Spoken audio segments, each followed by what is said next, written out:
السلام علیکم ویور، بات کروں گا سوشل انزائٹی ڈس آرڈر کے بارے میں، یعنی گھبراہٹ کی بیماری کے بارے میں۔ یعنی وہ لوگ جو ڈرتے ہیں، یعنی کسی کے سامنے بات نہیں کر سکتے، اور اس کا علاج ہو سکتا ہے لیکن کچھ لوگوں کو پتہ ہی نہیں چلتا۔ اور اس بیماری کا مثال اس طرح ہے کہ بہت سارے لوگوں کے بیچ میں بول نہیں سکتے یا کوئی بات نہیں کر سکتے کیونکہ گھبراہٹ کی بیماری میں مبتلا ہوتے ہیں۔ اور جو پیشنٹ جن کو گھبراہٹ کی بیماری ہو تو جب بہت سارے لوگ بیٹھے ہوتے ہیں ان کے سامنے اگر کچھ بولتے ہیں تو یہ سوچتے ہیں کہ میری منہ سے غلط بات نہ نکلے۔ اگر کچھ بولتے ہیں تو دل کی دھڑکنیں تیز ہو جاتی ہیں اور ٹھنڈا پسینہ آنا شروع ہو جاتی ہے، اور یہ علامات گھبراہٹ کی وجہ سے ہوتی ہے۔ اور اس بیماری کا علاج ہو سکتا ہے اگر کوئی کرنا چاہے تو۔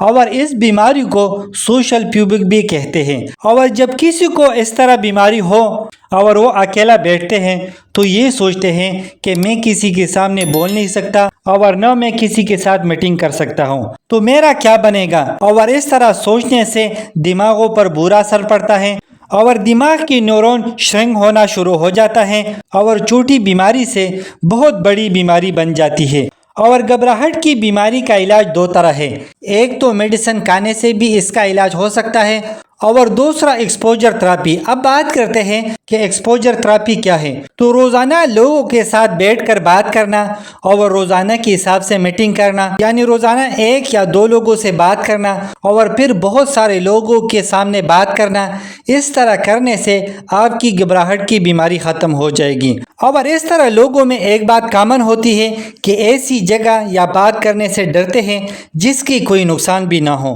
تو امید کرتا ہوں کہ کچھ نیا سیکھنے کو ملا ہوگا۔